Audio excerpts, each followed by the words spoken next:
ಎರಡನೇ ಪ್ರತಿಜ್ಞೆ ಏನಪ್ಪಾ ಅಂತಂದ್ರ ಹಂಗಂದ್ರ, ಹೇ ಗಂಗಾದೇವಿ, ಹೇ ಸೂರ್ಯ ನಕ್ಷತ್ರ ತಾರೆಗಳೇ, ಅಷ್ಟೇ ಅಲ್ಲ ಎಲ್ಲಾ ವೇದಗಳು ಸಹ ನಿಮ್ಮನ್ನ ಸಾಕ್ಷಿಯಾಗಿ ನಾನು ಹೇಳ್ತಾ ಇದ್ದೀನಿ. ಹಂಗಂದ್ರ ನಾ ಏನ್ ಮಾಡ್ತೀನಿ ಹಂಗಂದ್ರ, ಈ ಎರಡನೇ ಪ್ರತಿಜ್ಞೆ ಏನಪ್ಪಾ ಅಂದ್ರ, ಎಲ್ಲಾ ಪಾಂಡವರನ್ನು, ಪಂಚ ಪಾಂಡವರನ್ನ ಅಷ್ಟೇ ಅಲ್ಲ ಪೂರ್ತಿ ಪಾಂಡವ ಸೈನ್ಯವನ್ನೇ ನಾನು ಕೊಂದು ಹಾಕ್ಬಿಡ್ತೇನೆ, ನಾನು ಎಲ್ಲರನ್ನೂ ಸಂಹಾರ ಮಾಡ್ತೀನಿ, ಪಂಚ ಪಾಂಡವರನ್ನಂತೂ ನಾನು ಉಳಿಸೋದೇ ಇಲ್ಲ ಅಂತ ಹೇಳಿ ಪ್ರತಿಜ್ಞೆಯನ್ನ ಮಾಡ್ತಾರೆ. ಹಂಗಂದ್ರ ಪ್ರತಿಜ್ಞೆಯನ್ನ ಮಾಡಿದ್ದು ಇದು ಕೌರವರ ಬಿಡಾರಕ್ಕಷ್ಟೇ ಅಲ್ಲ, ಪಾಂಡವರ ಬಿಡಾರಕ್ಕೂ ಸಹ ಹೋಗಿ ಮುಟ್ತು. ಇದನ್ನ ಕೇಳಿದಂತಹ ಎಲ್ಲಾ ಪಾಂಡವರು ಪಾಪ, ಅಯ್ಯೋ ಮುಗಿತು, ಇನ್ನ ನಮಗಿನ್ನು ಉಳಿಗಾಲಿಲ್ಲ, ನಮ್ಮನ್ನ ಉಳಿಸೋರು ಯಾರೂ ಇಲ್ಲ, ದೇವರು ಬಂದ್ರು ಸಹ ನಮ್ಮನ್ನ ಉಳಿಸ್ಲಿಕ್ಕಾಗಲ್ಲ. ಅದಕ್ಕೆ ನಾವು ಹಂಗಂದ್ರ ಇನ್ನು ನಮ್ಮಿಂದ ಏನೂ ಮಾಡೋದಕ್ ಸಾಧ್ಯ ಇಲ್ಲ, ನಾವು ಬರೀ ಯುದ್ಧ ಮಾಡೋದಷ್ಟ ಅಲ್ಲ, ನಾವ್ ಏನ್ ಕೆಲಸ ಮಾಡಿದ್ರು ಸಹ ನಮ್ಮಿಂದ ಇದರಿಂದ ನಮಗ ಉಳಿಗಾಲ ಇಲ್ಲ ಅಂತ ತಿಳಿದವ್ರ ತಲೆ ಕೆಳಗ್ ಹಾಕೊಂಡ್ ಕುತ್ಕೊಂಡ್ರು.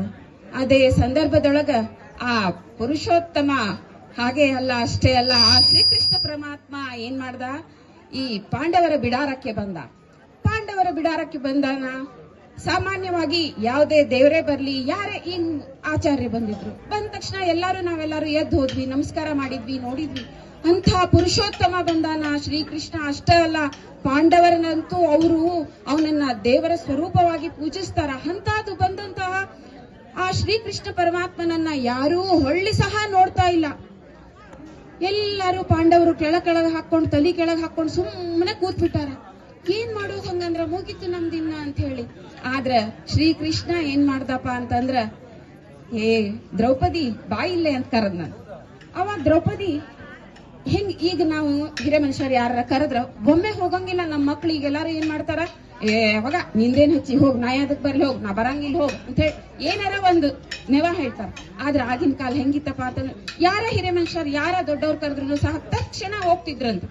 ದ್ರೌಪದಿ ಏನ್ ಮಾಡಿದ್ಲು, ಕೃಷ್ಣ ಕರೆದ ತಕ್ಷಣ ಹಾ ಹೇಳೋಣ ಅಂತ ಹೋದ್ಲಕ್ಕೆ. ದ್ರೌಪದಿ ಅವನನ್ನ ಶ್ರೀಕೃಷ್ಣನನ್ನ ಅಣ್ಣ ಅಂತಾನೆ ಭಾವಿಸಿ ಅವನನ್ನ ಅಣ್ಣ ಅಂತಾನೆ ಕರಿತಿದ್ಲು. ಹೋದ್ಲು, ಅಣ್ಣ ಏನಣ್ಣ, ಯಾಕೆ ಕರ್ದಿ ನನ್ನ ಅಂತ ಹೇಳಿ.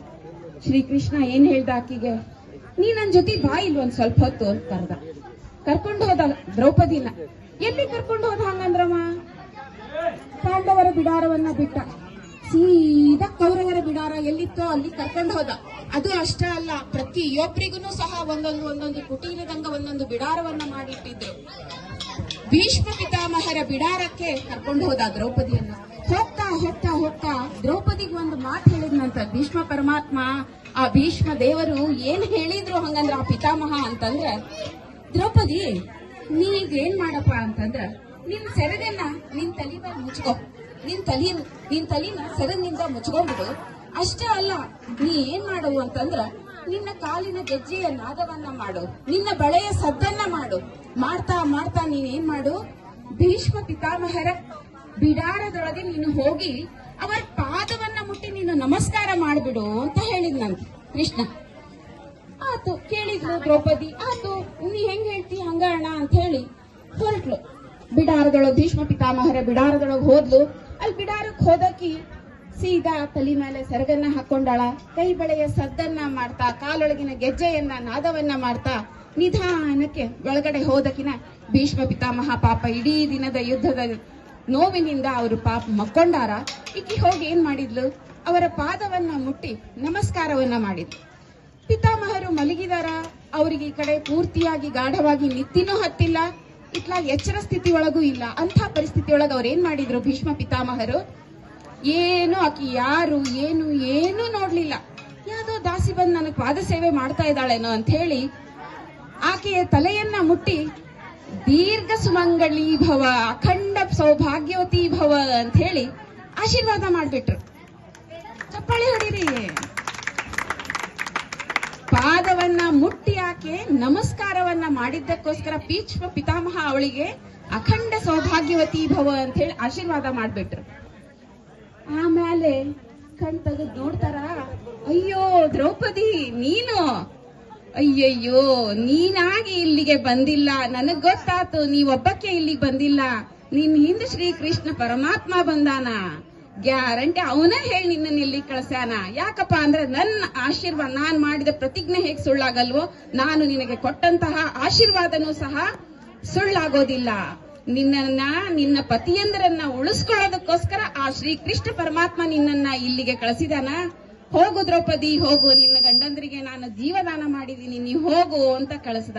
ಆವಾಗ ಆಕಿ ಬಂದು ಪಾಂಡವರ ಬಿಡಾರಕ್ಕೆ ಬಂದಾಗ ಆವಾಗ ಶ್ರೀಕೃಷ್ಣ ಪರಮಾತ್ಮ ಹೇಳ್ತಾನಂತ, ಇದು ಬರೀ ಆಕಿಗೆ ಹೇಳಿದ ಮಾತಲ್ಲ, ನಿಮ್ಮೆಲ್ಲರಿಗೂ ಆಗುವಂತಹ ಮಾತು. ಏನಪ್ಪಾ ಅಂದ್ರ ಆಶೀರ್ವಾದ. ನಾವು ಒಬ್ಬರಿಗೆ ನಮಸ್ಕಾರವನ್ನ ಮಾಡಿದಾಗ ಅವರ ಬಾಯಿಯಿಂದ ಬಂದಂತಹ ಆಶೀರ್ವಾದದ ಮಾತೇನಿರ್ತದಲ್ಲ, ಅದು ಗ್ಯಾರಂಟಿ ಅಂದ್ರೆ 100% ಅದು ನಮ್ಮನ್ನ ಗ್ಯಾರಂಟಿ ಹತ್ತದ. ಅದಕ್ಕೋಸ್ಕರ ಏನ್ ಮಾಡ್ಬೇಕು, ಆದರೆ ಅದು ಎಂಥವರ ಆಶೀರ್ವಾದ ನಮಗ್ ಬೇಕು ಅಂದ್ರೆ ಪುಣ್ಯವಂತರಾಗಿರಬೇಕು. ಅವರ ಪಾದವನ್ನ ಮುಟ್ಟಿದಾಗ ಅವರು ಎಲ್ಲ ಕಡೆ ಹೋಗಿ ಬಂದಂತಹ ಆ ಪಾದ ಸ್ಪರ್ಶದಿಂದ ನಮಗ ಅವರಿಂದ ಬರುವಂತಹ ಪಾಸಿಟಿವಿಟಿಯಿಂದ ನಮಗೆ ಅದು ಏನಾಗುತ್ತೆ, ಸಂರಕ್ಷಣೆಯ ರೂಪವನ್ನ ಅದು ನೀಡುತ್ತೆ. ಅದಕ್ಕೋಸ್ಕರ ಆಶೀರ್ವಾದದ ಫಲ ಅತ್ಯಂತ ಮಹತ್ವವಾದದ್ದು. ಎಲ್ಲರೂ ಆಶೀರ್ವಾದದ ಮಹತ್ವವನ್ನ ಎಲ್ಲರೂ ತಿಳ್ಕೊಂಡಿರಿ. ನಿಮ್ಮ ಮಕ್ಕಳಿಗೂ ಸಹ, ಈಗಿನ ಕಾಲದ ಮಕ್ಕಳಿಗೆ ನಾವು ಹೇಳ್ಕೊಡ್ಬೇಕು. ನಿಜ ಅಂದ್ರ ನಾವು ಹಿರಿಯರಿಗೆ ನಮಸ್ಕಾರ ಮಾಡ್ರಿ, ಯಾಕೆ ಮಾಡ್ಬೇಕು, ಇದನ್ನೆಲ್ಲಾನು ಎಲ್ಲರೂ ತಿಳಿಸಿ ಹೇಳಿ ಈ ಆಶೀರ್ವಾದದ ಫಲ ಅಷ್ಟೇ ಅಲ್ಲ, ಶ್ರೀ ಕೃಷ್ಣನ ಮಹತ್ವವನ್ನ ತಿಳಿಸಿ ಹೇಳೋದಕ್ಕೆ ಏನೋ ಇದೊಂದು ಅವಕಾಶ ಮಾಡಿಕೊಟ್ರಿ. ತುಂಬಾ ಹೃತ್ಪೂರ್ವಕವಾದಂತಹ ಧನ್ಯವಾದಗಳು. ನನಗೆ ತಿಳಿದ ಮಟ್ಟಿಗೆ ನಾ ಹೇಳಿ